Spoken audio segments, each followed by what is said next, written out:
ഈശോ മിശിഹായ്ക്കും സ്തുതിയായിരിക്കട്ടെ. എൻ്റെ പേര് അനിത. ഞാൻ വരുന്നത് അങ്കമാലിയിൽ നിന്നാണ്. ഞാൻ ആദ്യമായിട്ട് ഉടമ്പടി എടുത്തത് 2023 ജൂൺ 1 തീയതിയാണ്. അന്ന് ഞാൻ ഉടമ്പടി എടുക്കാനുണ്ടായ സാഹചര്യം എന്ന് വെച്ച് കഴിഞ്ഞാൽ 2024 മാർച്ചിൽ എനിക്കൊരു ആനുവൽ ഫിസ്റ്റുല ഉണ്ടായിരുന്നു. ഞാൻ ദുബായിലാണ് ഇപ്പോൾ വർക്ക് ചെയ്യുന്നത്. അവിടെ ഞാൻ 5 ദിവസത്തെ ലീവിന് വേണ്ടിയിട്ട് ഞാൻ സാക്ഷ്യം പറയാൻ വേണ്ടിയിട്ട് വന്നതാണ്. ഞാൻ ആ സമയത്ത് ഡോക്ടറെ കണ്ടു. ഡോക്ടർ പറഞ്ഞു സർജറി ചെയ്യണം. നമുക്കറിയാം അവിടുത്തെ ഒരു സർജറിക്കെന്ന് വെച്ചാൽ ഡോക്ടർ പറഞ്ഞത് 10,000 തുടങ്ങി 12,000 ദിർഹം വരെയാണ് സർജറിക്ക് കോസ്റ്റ് പറഞ്ഞത്. ഞങ്ങൾ സർജറിക്ക് വില്ലിങ്ങായി. അപ്പോഴും ഡോക്ടർ പറയുന്നുണ്ട് ഇൻഷുറൻസ് ഉള്ളത് കൊണ്ട് ചിലപ്പോൾ നമുക്ക് 10% കോ പേയ്മെൻറ്റ് അടച്ചാൽ മതി, അല്ലെങ്കിൽ നമുക്ക് ഫുള്ളി പേയ്മെൻറ്റ് അടയ്ക്കണം. അതായത് 10,000 തുടങ്ങി 12,000 വരെ ആയിരിക്കും അതിൻ്റെ എമൗണ്ട്. അത് നമ്മൾ അടയ്ക്കേണ്ടി വരും. ഞങ്ങൾക്ക് മാർച്ച് 14 തീയതി സർജറിക്ക് ഫിക്സ് ചെയ്തു. അപ്പോഴാണ് ഞാൻ ഓൾറെഡി 2 മമ്മിമാരും 2019 മുതൽ ഉടമ്പടിയിലാണ്. ഞാൻ അന്ന് മാതാവിനോട് ഞാൻ ശക്തമായിട്ട് പ്രാർത്ഥിച്ചു, മാതാവേ 10% കോ പേയ്മെൻറ്റിൽ ഈ സർജറി എനിക്ക് ചെയ്ത് കിട്ടുവാണെന്നുണ്ടെങ്കിൽ ഞാൻ അടുത്ത ലീവിന് വരുമ്പം ഇവിടെ വന്ന് ഞാൻ ഉടമ്പടി എടുത്ത് സാക്ഷ്യം പറഞ്ഞോളാമെന്ന് ഞാൻ പറഞ്ഞിട്ടുണ്ടായിരുന്നു. അതിൻ്റെ ഫലമായിട്ട് എനിക്ക് ഒരു പൈസ പോലും പേയ്മെൻ്റ് ഇല്ലാതെ ഫുള്ളി കവേർഡായിട്ട് എൻ്റെ ഇൻഷുറൻസിൽ എനിക്ക് ആ സർജറി ചെയ്ത് കിട്ടി. ഇപ്പം ഞാൻ പൂർണ്ണ ആരോഗ്യത്തോടെ ഇരിക്കുന്നു. 2024 ഒക്ടോബർ 10 തീയതി ഇതെൻ്റെ മമ്മിയാണ്. മമ്മിക്ക് പെട്ടെന്നൊരു തലകറക്കം വന്നു. അപ്പം തന്നെ പപ്പേനെ വിളിച്ചു. പപ്പ അടുത്തുള്ള ഹോസ്പിറ്റലിൽ കൊണ്ടുപോയി. മമ്മിക്ക് അപ്പം ചെക്ക് ചെയ്തപ്പം BP കൂടുതലായിരുന്നു. BP കൂടുതലായിട്ട് BPയുടെ മെഡിസിനൊക്കെ അവർ കൊടുത്തു, ഫ്ലൂയിഡ് ഇട്ടു. വൈകുന്നേരം ആയപ്പോഴത്തേനും മമ്മി ഓക്കെ ആണെന്ന് പറഞ്ഞു വീട്ടിലോട്ട് വന്നു. രാത്രി കഞ്ഞി കുടിച്ച് കിടന്നു കഴിഞ്ഞിട്ട് മമ്മി പിന്നെ ഛർദിയായിരുന്നു. പിറ്റേ ദിവസം വെളുപ്പിന് തന്നെ പപ്പ വീണ്ടും സെയിം ഹോസ്പിറ്റലിൽ കൊണ്ടുപോയി. അവിടെ ചെന്ന് കഴിഞ്ഞപ്പോൾ അവർ CT ചെയ്തു. CT ചെയ്ത് കഴിഞ്ഞപ്പം പറഞ്ഞു ബ്ലീഡിങ് ആണ്. അപ്പം നമുക്ക് അടുത്തുള്ള ഹോസ്പിറ്റൽ LF ഹോസ്പിറ്റലിലോട്ട് ഡോക്ടർ റെഫർ ചെയ്തു. അവിടെ നിന്ന് തന്നെ ആംബുലൻസിൽ മമ്മിയും പപ്പയും കൂടെ LFലോട്ട് വന്നു. ഞാൻ ആ സമയത്ത് ദുബായിലാണ്. ആ സമയത്തെന്ന് വെച്ച് കഴിഞ്ഞാൽ നമ്മുടെ ഇവിടെ പൂജയിപ്പിൻ്റെ അവധിയായിരുന്നു. ഒന്നും ചെയ്യാൻ പറ്റണില്ല നമുക്ക്. അതായത് വേറൊരു ഹോസ്പിറ്റലിലോട്ട് റെഫർ ചെയ്യുക, ലിസിയിലോട്ടോ എങ്ങോട്ടെങ്കിലും ഒന്ന് റെഫർ ചെയ്യണം നമുക്ക് ആഗ്രഹം ഉണ്ടായിരുന്നു. പക്ഷേ പൂജയിപ്പിൻ്റെ അവധി ആയതുകൊണ്ട് ഡോക്ടർമാർ എത്ര അവൈലബിലിറ്റി ഉണ്ടാകുമെന്ന് അറിയില്ലാത്തത് കൊണ്ട് മാത്രം ഞങ്ങൾ LF ഹോസ്പിറ്റലിൽ തന്നെ സർജറി ചെയ്യാൻ തീരുമാനിച്ചു. അവിടെ എമർജൻസി ചെന്നു. MRI ചെയ്തു. MRI ചെയ്തപ്പോൾ ഡോക്ടർ ഡയഗ്നോസ് ചെയ്തു ബ്രെയിൻ അന്യൂറിസം. അതായത് ബ്ലഡ് വെസൽസിൽ കുമിളകൾ വന്ന് പൊട്ടും. അപ്പം ആൾ ഡ്രൗസിയായി. ആദ്യത്തെ സർജറിക്ക് കയറ്റുമ്പോൾ മമ്മി ഡ്രൗസിയല്ല, നോർമലായിട്ട് സംസാരിച്ചിട്ട് തന്നെയാണ് പോയത്. ഒക്ടോബർ 12 മമ്മിക്ക് സർജറിക്ക് പോസ്റ്റ് ചെയ്തു. ന്യൂറോ സർജറി ICUലോട്ട് മമ്മീനെ ഷിഫ്റ്റ് ചെയ്തു. അത് കഴിഞ്ഞ് ഒരാഴ്ച കഴിഞ്ഞപ്പോഴത്തേനും മമ്മീനെ റൂമിലോട്ട് മാറ്റി. ആ സമയത്താണ് ഞാൻ എമർജൻസി ലീവായിട്ട് ഞാൻ ഈ സംഭവത്തിന് വേണ്ടിയിട്ട് മമ്മീനെ കാണാൻ വേണ്ടിയിട്ട് ഞാൻ 5 ദിവസത്തെ ലീവിന് വേണ്ടിയിട്ട് ഞാൻ ഒക്ടോബർ 20 തീയതി ഞാൻ നാട്ടിൽ വന്നു. ആ സമയത്ത് മമ്മീനെ റൂമിലോട്ട് മാറ്റി. മമ്മീനെ നോക്കണം, ആ ഒരു ഇതിന് വേണ്ടിയിട്ടാണ് ഞാൻ വന്നത്. കാരണം കൂടെയുള്ളത് അനീത്തിയാണ്. അവൾക്ക് അത്ര മനഃശക്തിയില്ല മമ്മീനെ നോക്കാനായിട്ട്. കാരണം ഫുൾ ഇവിടെ സ്റ്റാപ്പിൾസ് ആയിരുന്നു. അതായത് സർജറി ക്രേനിയോട്ടമി ആയിരുന്നു, ഓപ്പൺ സർജറി ആയിരുന്നു, ഫുൾ സ്റ്റാപ്ലർ ആയിരുന്നു. അപ്പം അനീത്തിക്ക് അത് കാണുമ്പോൾ തന്നെ ഒരു മനവശമായിരുന്നു. അതുകൊണ്ട് ഞാൻ ഒരു 5 ദിവസത്തെ ലീവിന് വേണ്ടിയിട്ട് ഞാൻ വന്നു. 20 തീയതി മമ്മീനെ റൂമിലോട്ട് ഷിഫ്റ്റ് ചെയ്തു. അപ്പം മമ്മി ആരാന്ന് ചോദിച്ചാൽ പേര് പറയും. കുറച്ച് കഴിയുമ്പോഴത്തേനും അത് മറന്നു പോകും. ആരാ വന്നേ, ആരാ സംസാരിച്ച് എന്നെല്ലാം മറന്നു പോകുമായിരുന്നു. അതൊക്കെ ആകെ ഒരു വിഷമമായിരുന്നു. അങ്ങനെ ഇരിക്കെ ഒക്ടോബർ 24 തീയതി മമ്മി പതിവിലും നന്നായിട്ട് കഞ്ഞി കോരി കുടിച്ചു. മമ്മി ഫോണിൽ കൂടെ സംസാരിക്കുന്നു, അതെല്ലാം ചെയ്യുന്നുണ്ടായിരുന്നു. അപ്പം ഞങ്ങൾ വിചാരിച്ചു ഓക്കെ ശരിയായി, ഒരാഴ്ചയും കൂടെ കഴിയുമ്പോഴത്തേനും ഡിസ്ചാർജ് ആകും. അങ്ങനെ ഇരിക്കെ 24 തീയതി രാത്രി, അതായത് 25 വെളുപ്പിന് 2:30 ഞാൻ കണ്ണു തുറന്നു. മമ്മിയോട് ചോദിച്ചു, മമ്മി എന്താ കുഴപ്പം?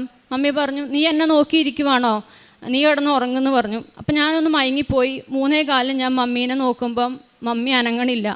മമ്മീനെ ഞാൻ ഇവിടെ ചെസ്റ്റേ പിടിച്ച് ഞാൻ ഞെക്കി നോക്കി, മമ്മി അനങ്ങണില്ല. അപ്പം തന്നെ ഞാൻ നഴ്സുമാരെ വിളിച്ചു. നഴ്സുമാരപ്പം തന്നെ ICUലോട്ട് ഷിഫ്റ്റ് ചെയ്തു. ICUലോട്ട് ഷിഫ്റ്റ് ചെയ്ത് വെൻറ്റിലേറ്ററിലോട്ട് മാറ്റി. അവർ ഇൻറ്റുബേറ്റ് ചെയ്ത് വെൻറ്റിലേറ്ററിലോട്ട് മാറ്റി. അത് കഴിഞ്ഞിട്ട് CT ഒരു ആൻജിയോ ചെയ്യണമെന്ന് പറഞ്ഞു. CT ആൻജിയോയ്ക്ക് ഇറക്കി മമ്മീനെ. അപ്പം കാണുന്നൊരവസ്ഥ എന്ന് പറഞ്ഞു കഴിഞ്ഞാൽ ഒരു മോക്കും കണ്ടു നിൽക്കാൻ പറ്റില്ലാത്തൊരവസ്ഥയായിരുന്നു. എൻ്റെ കയ്യിൽ എപ്പോഴും ഈ ഉടമ്പടി കാശുരൂപം ഉണ്ടാവും. ഞാൻ മാതാവിനോട് പറഞ്ഞു, മാതാവേ മമ്മീനെ കാത്തുകൊള്ളണം, ഞങ്ങൾക്ക് വേറെ ആരുമില്ല.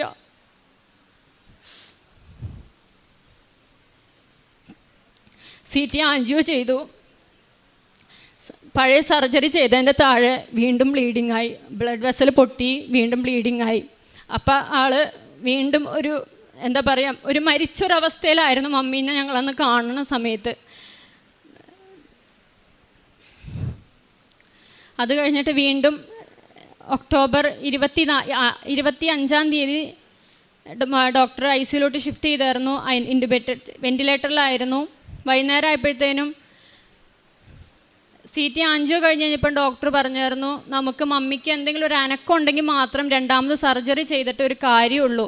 കാരണം ആ സമയത്ത് മമ്മി ഫുള്ളി ഡൗൺ ആണ്. GCS എല്ലാം 3-4 ആ ഒരു റേഞ്ചിലാണ്. നഴ്സുമാർക്കറിയാം GCS എന്ന് പറഞ്ഞു കഴിഞ്ഞാൽ ഫുള്ളി ഡൗൺ ആണ്. BP എല്ലാം ലോ ആയി, ഫുൾ മെഡിസിനിലാണ് മമ്മി പോകുന്നത്. അതായത് അപ്പം മമ്മിക്ക് ഒരു ചെറിയൊരു അനക്കം ഉണ്ടെങ്കിൽ മാത്രമേ നമുക്ക് സർജറി ചെയ്തിട്ട് വിജയിക്കുകയുള്ളൂ എന്ന് ഞങ്ങളോട് ഡോക്ടർ പറഞ്ഞു. പിന്നെയും ഞങ്ങൾ മൊത്തം ഫാമിലി ഉണ്ടായിരുന്നു അന്ന് ICUവിൻ്റെ പുറത്ത്. ഞങ്ങളെല്ലാവരും കരഞ്ഞുകൊണ്ട് പ്രാർത്ഥിച്ചു. വൈകുന്നേരം ഒരു 5:30 ആയപ്പോഴത്തേനും ഞാൻ കയറി കണ്ട് ഞാൻ മമ്മിയുടെ കയ്യിൽ കാശ് രൂപം കൊടുത്തിട്ട് ഞാൻ വിശ്വാസ പ്രമാണം ആ കട്ടിലിന് ചുറ്റും നിന്ന് ചൊല്ലി.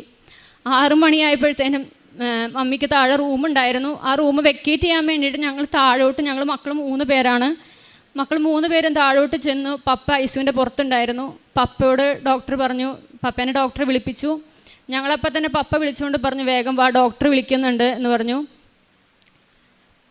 ഡോക്ടർ ഞങ്ങളോട് പറഞ്ഞു, മമ്മിക്ക് ചെറിയതായിട്ട് അനക്കമൊക്കെ ഉണ്ട്, BP ഇപ്പം നോർമലായിട്ട് വരുന്നുണ്ട്, നമുക്ക് സർജറിക്ക് എടുക്കാം എന്ന് പറഞ്ഞു.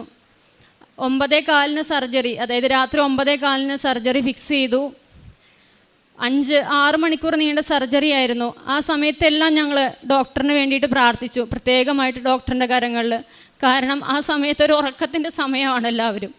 ആ നേരത്ത് ഞങ്ങൾ ഡോക്ടറിന് വേണ്ടി ICUവിൻ്റെ പുറത്ത് ഞാൻ, പപ്പ, അനിയൻ ഇവരെല്ലാവരും ഇരുന്ന് പ്രാർത്ഥിച്ചു. ആ സമയത്താണ് ഇവിടെ 2024 ഒക്ടോബർ 26 അഖണ്ഡ ജപമാലയുള്ളത്. ഞാൻ ദുബായിൽ നിന്ന് വരുമ്പം എൻ്റെ ഒറ്റ ലക്ഷ്യം എന്ന് പറഞ്ഞു കഴിഞ്ഞാൽ അഖണ്ഡ ജപമാലയിൽ പങ്കെടുക്കണം.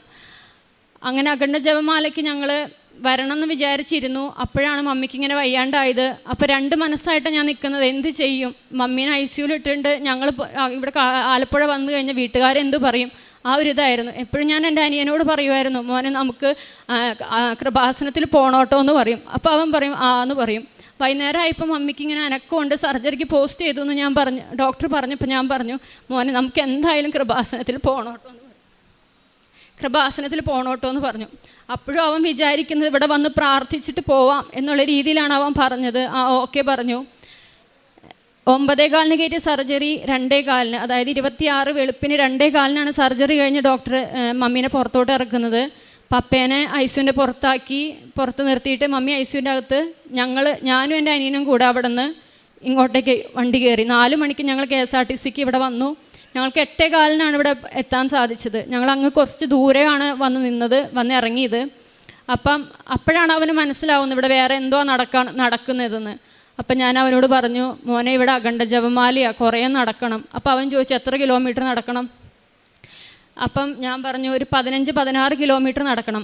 ഈ സെക്കൻഡ് സർജറിക്ക് കയറ്റിയിരുന്നതിന് മുമ്പ് ഡോക്ടർ നമുക്കതിന് കോംപ്ലിക്കേഷനായിട്ട് പറഞ്ഞിട്ടുണ്ടായിരുന്നു, മമ്മിക്ക് 70%, അതായത് നമുക്ക് 70% ചാൻസ് ഉള്ളു മമ്മീനെ തിരിച്ച് കിട്ടിയാൽ തന്നെ വീൽ ചെയറിലായിരിക്കും, ഒരു സൈഡ് തളർന്നു പോകും എന്നാണ് നമ്മളോട് ഡോക്ടർ അതിൻ്റെ കോംപ്ലിക്കേഷനായിട്ട് പറഞ്ഞിരുന്നത്. അപ്പോഴും ഞങ്ങൾ പറഞ്ഞു, കുഴപ്പമില്ല, വീൽ ചെയറിൽ. കാരണം ആ സമയത്ത് അനിയൻ്റെ കല്യാണം നടന്നിട്ടുണ്ടായിരുന്നില്ല. ഞങ്ങൾക്ക് മമ്മിയായിട്ട് ഒരാൾ വേണം, ആ ഒരു ഇത് മാത്രമേ ഉണ്ടായിരുന്നുള്ളൂ. അപ്പോൾ ഞാൻ പറഞ്ഞു, മോനെ 10-15 കിലോമീറ്റർ നടക്കണം. അപ്പോൾ അവൻ പറഞ്ഞു, അയ്യോ. ഞാൻ പറഞ്ഞു, മോനെ ഡോക്ടർ പറഞ്ഞത് കേട്ടില്ലേ, മമ്മി നടക്കൂല എന്നാണ് പറഞ്ഞേക്കുന്നത്. നമ്മൾ ഇച്ചിരി നടന്ന് നമ്മുടെ കാലിച്ചിരി വേദനിച്ചാലും കുഴപ്പമില്ല, നമ്മുടെ മമ്മി നടക്കണം.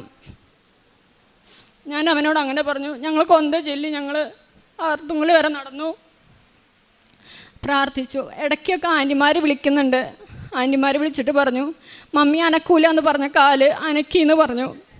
അപ്പം തന്നെ ഞങ്ങൾക്കൊരു വിശ്വാസം, എന്തായാലും നടക്കും, മാതാവ് ഞങ്ങൾക്ക് നടത്തി തരും. കുറച്ച് കഴിഞ്ഞപ്പോഴത്തേനും പപ്പ വിളിച്ചിട്ട് പറഞ്ഞു, മമ്മിക്കിപ്പോൾ കുഴപ്പമൊന്നുമില്ല, നാളെ ചിലപ്പോൾ വെൻറ്റിലേറ്ററിൽ നിന്ന് മാറ്റും, ഇൻറ്റുബേറ്റ് ചെയ്യും, വെൻറ്റിലേറ്ററിൽ നിന്ന് മാറ്റുമെന്ന് പറഞ്ഞു. ഞങ്ങൾ പ്രാർത്ഥിച്ച് ഞങ്ങൾ അർത്തുങ്കൽ വരെ നടന്നു. തിരിച്ച് ഞങ്ങൾ വീട്ടിലെത്തി. 9:15 വീട്ടിലെത്തിയത്. പിന്നെ മമ്മിയുടെ ഒരു റിക്കവറി എന്ന് പറഞ്ഞ ഒരു പെട്ടെന്നായിരുന്നു. 15 ദിവസം ICUയിൽ കിടക്കണമെന്ന് പറഞ്ഞ മമ്മി 7 ദിവസം കൊണ്ട് റൂമിലോട്ട് മാറ്റി. പക്ഷെ റൂമിലോട്ട് മാറ്റിയപ്പോഴായാലും വീണ്ടും നമുക്ക് ഒരു ചലഞ്ച് എന്നുള്ള രീതിയിൽ മമ്മിയുടെ തലയിൽ ഫ്ലൂയിഡ് വരുമായിരുന്നു. ഈ 2 സർജറി ചെയ്തതിൻ്റെ കോംപ്ലിക്കേഷനായിട്ട് തലയിൽ ഫ്ലൂയിഡ് വരും. അപ്പോൾ അത് നമുക്ക് ചെയ്യണമെങ്കിൽ നട്ടെല്ല് കുത്തി അത് എടുക്കണം. ഒരു പ്രാവശ്യം ചെയ്തു, 2 പ്രാവശ്യം ചെയ്തു, വീണ്ടും അത് തന്നെ. CT എപ്പോൾ റിപ്പീറ്റ് ചെയ്താലും ഇത് തന്നെയാണ് കാര്യം. അങ്ങനെ നട്ടെല്ല് കുത്തി ഒരു 5-8 പ്രാവശ്യം മമ്മിക്ക് നട്ടെല്ല് കുത്തി. അവസാനം നട്ടെല്ല് കുത്തി അവർ ഡ്രെയിൻ ഇട്ടു. ആ ഡ്രെയിൻ ഇട്ട് പറഞ്ഞു പിറ്റേ ദിവസം ഡിസ്ചാർജ് ചെയ്യാം. ഡിസ്ചാർജ് ചെയ്തു. അങ്ങനെ നവംബറിൽ മമ്മി ഡിസ്ചാർജായി. നവംബർ 12-ാം തീയതി മമ്മി ഡിസ്ചാർജായി. ഡിസ്ചാർജായിട്ട് വീട്ടിൽ വന്നപ്പോഴും മമ്മി ഡ്രൗസിയാണ്. മമ്മി മിണ്ടുന്നില്ല. ഞാനൊക്കെ ദുബായിൽ നിന്ന് വിളിച്ചു കഴിഞ്ഞാൽ മമ്മി എന്ന് കുറേ പ്രാവശ്യം വിളിച്ചാലേ മമ്മി ഒന്ന് വിളി കേൾക്കത്തുള്ളൂ. തല താത്തി ഇങ്ങനെ ഇരിക്കുമായിരുന്നു. അപ്പോൾ ഡോക്ടർ പറഞ്ഞിട്ടുണ്ടായിരുന്നു ഒരാഴ്ച കഴിഞ്ഞിട്ട് വീണ്ടും വരണം. അത് CT ചെയ്തിട്ട് വീണ്ടും ഫ്ലൂയിഡ് ഉണ്ടെന്നുണ്ടെങ്കിൽ നമുക്ക് ഒരു സർജറിയും കൂടെ ചെയ്യണമെന്ന് പറഞ്ഞു. ഒരാഴ്ച കഴിഞ്ഞ് ഞങ്ങൾ വീണ്ടും ഹോസ്പിറ്റലിൽ പോയി. മമ്മിക്ക് വീണ്ടും തലയിൽ ഫ്ലൂയിഡ് തന്നെയായിരുന്നു. വീണ്ടും 3ാമതൊരു സർജറിയും കൂടെ മമ്മിക്ക് ചെയ്തു. ആ സർജറിക്ക് ശേഷം പിന്നെ മമ്മി പെട്ടെന്നായിരുന്നു എല്ലാ റിക്കവറിയും. 6 മാസമാണ് നമ്മളുടെ അടുത്ത് ഡോക്ടർ പറഞ്ഞത്. 6 മാസത്തിന് ശേഷമാണ് മമ്മി നടക്കുകയുള്ളൂ, ഫിസിയോതെറാപ്പി ചെയ്യണം എന്നൊക്കെ പറഞ്ഞിട്ടുണ്ടായിരുന്നു. ഒരു ഫിസിയോതെറാപ്പി ഞങ്ങൾ ചെയ്തിട്ടില്ല. ഞാൻ ആകെ ചെയ്തെന്ന് പറഞ്ഞു കഴിഞ്ഞാൽ ഞാനാണ് വീട്ടിൽ ഉടമ്പടി എടുത്തേക്കുന്ന ആൾ. ഞാൻ ദുബായിലേക്ക് തിരിച്ചു പോയി. ഞാൻ എന്ന് ഉടമ്പടി തയ്യലും എൻ്റെ തലയിൽ ഇങ്ങനെ ഞാൻ തൂക്കുമായിരുന്നു. മമ്മിയുടെ സ്റ്റിച്ച് ഉണ്ടായ സ്ഥലത്തൊക്കെ ഞാനിങ്ങനെ തൂക്കും. രാവിലെ ഞാൻ എഴുന്നേറ്റ് ഇച്ചിരി ചൂട് വെള്ളത്തിൽ ഞാൻ ഉടമ്പടി ഉപ്പ് ഞാൻ കഴിക്കുമായിരുന്നു മമ്മീനെ സമർപ്പിച്ചിട്ട്. കാരണം മമ്മി ടോയ്ലറ്റിൽ പോകുന്നതൊന്നും മമ്മി ഒന്നും അറിയുന്നില്ല. മമ്മി ഡയപ്പർ ചുറ്റിയേക്കുവാണ്. മമ്മിക്ക് അനീത്തിയാണ് എല്ലാ കാര്യങ്ങളും ചെയ്യുന്നത്. എല്ലാവർക്കും ഒരു സഹനശേഷി കൊടുക്കണമേ എന്ന് പ്രാർത്ഥിച്ചു.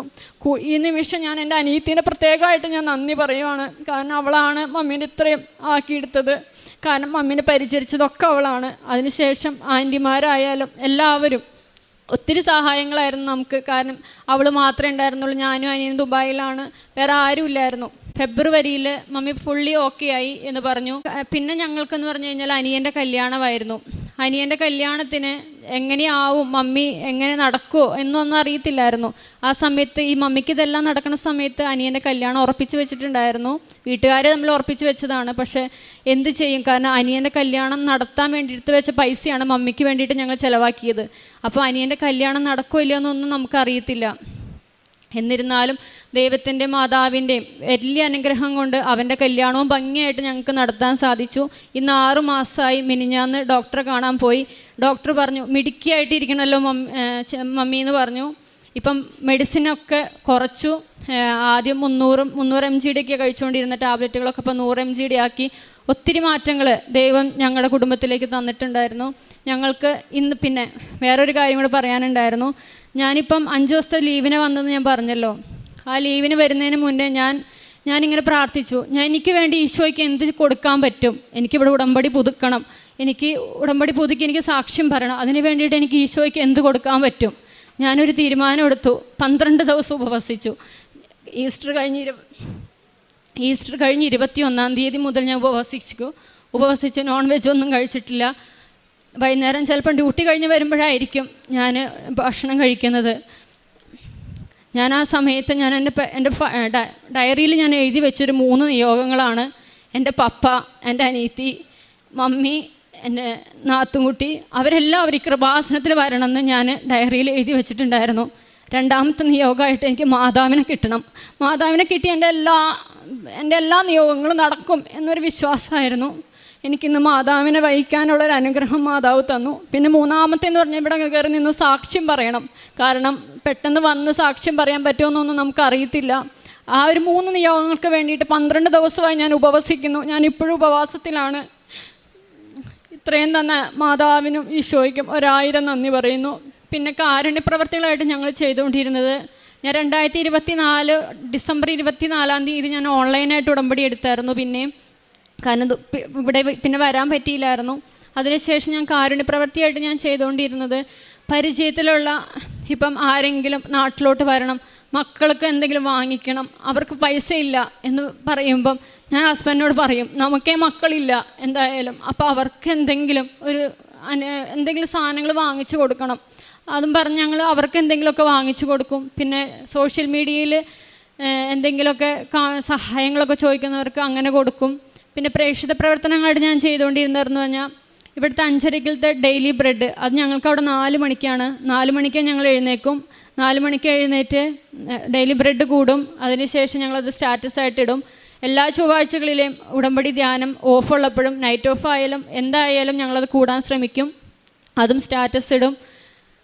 പിന്നെ പള്ളിയിൽ ഞങ്ങൾക്ക് ആഴ്ചയിൽ ഒന്നേ പോകാൻ പറ്റാറുണ്ടായിരുന്നുള്ളൂ. എന്നിരുന്നാൽ പോലും ഓൺലൈനായിട്ട് ഞങ്ങൾ പരമാവധി ഞങ്ങൾ ഓൺലൈനായിട്ട് കുർബാന കൂടാനായിട്ട് നോക്കിയിട്ടുണ്ട്. പിന്നെ കുടുംബ പ്രാർത്ഥന 10:30 ആവും എൻ്റെ ഹസ്ബൻഡ് തിരിച്ച് വരുമ്പം. ഞാൻ ഡ്യൂട്ടി കഴിഞ്ഞ് വരുമ്പോൾ 8:30. ഞാൻ 8:30 മുതൽ ഞാൻ 10:30 വരെ ഞാൻ നോക്കിയിരിക്കും. ഹസ്ബൻഡ് വന്നിട്ടേ ഞാൻ പ്രാർത്ഥന എത്തിക്കുള്ളൂ. അതിന് മുമ്പ് എൻ്റെ പേഴ്സണൽ പ്രെയർ ഉണ്ട്.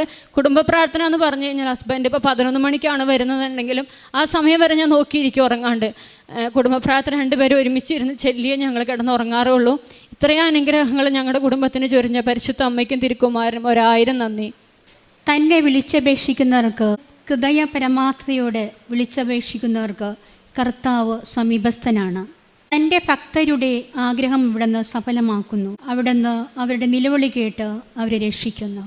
അനിത ജോസ് മമ്മിക്ക് വേണ്ടി ഉടമ്പടിയെടുത്ത് തൻ്റെ കുടുംബത്തിലെ ആവശ്യങ്ങൾക്ക് വേണ്ടി പ്രാർത്ഥിച്ചതിൻ്റെ ഫലമായിട്ട് ദൈവമാതാവിൻ്റെ ശക്തമായ ഇടപെടൽ മമ്മി ICUയിൽ 10 ആദ്യം 7 ദിവസവും പിന്നെ 15 ദിവസമായിരുന്നു. മരിക്കുമെന്ന ഘട്ടത്തിൽ അമ്മ ഇടപെട്ട് അവർ പൂർണ്ണമായിട്ട് സൗഖ്യം നൽകിയതിൻ്റെ സാക്ഷ്യമാണ് നമ്മളിപ്പോൾ ഇവിടെ കേട്ടത്. അമ്മയോട് വിളിച്ചപേക്ഷിക്കുന്നവർക്ക് ഒരിക്കലും അമ്മ കൈവിടില്ല എന്നൊരു സത്യം നമ്മളെ ഈ ഉടമ്പടി സാക്ഷ്യത്തിലൂടെ മനസ്സിലാക്കി തരികയാണ്. ഏത് അവസ്ഥയിലും എപ്പോഴും അമ്മയോട് കൂടെ ആയിരുന്നാൽ ആ അമ്മ നമ്മളെ കൈവിടില്ല. അമ്മയെ വിളിച്ചപേക്ഷിക്കുന്നവരെ രക്ഷപ്പെടുത്തും എന്ന ഒരു വലിയ അനുഭവമാണ് അനിത നമ്മളോട് പങ്കുവയ്ക്കുന്നത്. അതുപോലെ തന്നെ ഉടമ്പടി ഇവിടുത്തെ ജപമാലയിലൂടെ റാലിയിലൂടെ പങ്കെടുത്ത് അമ്മ ICU കിടന്നപ്പോൾ പോലും ആ വിശ്വാസത്തോടെ വന്ന് ആ റാലിയിൽ പങ്കെടുത്ത് അമ്മയ്ക്ക് വേണ്ടി പ്രാർത്ഥിച്ചപ്പോൾ അമ്മയുടെ ശക്തമായ ഇടപെടലുണ്ടാകുകയും ചെയ്തു. അപ്പം ഇതിലെല്ലാം നമുക്ക് യേശുവിനും അമ്മയ്ക്കും നന്ദി പറയാം. ഈ കുടുംബത്തോട് ചേർന്ന് ഈശോയെ മാതാവിനെ നമുക്ക് മഹത്വപ്പെടുത്താം. എല്ലാവരും കൈയടിച്ച് ദൈവത്തിനും മാതാവിനും നന്ദി അർപ്പിക്കാം.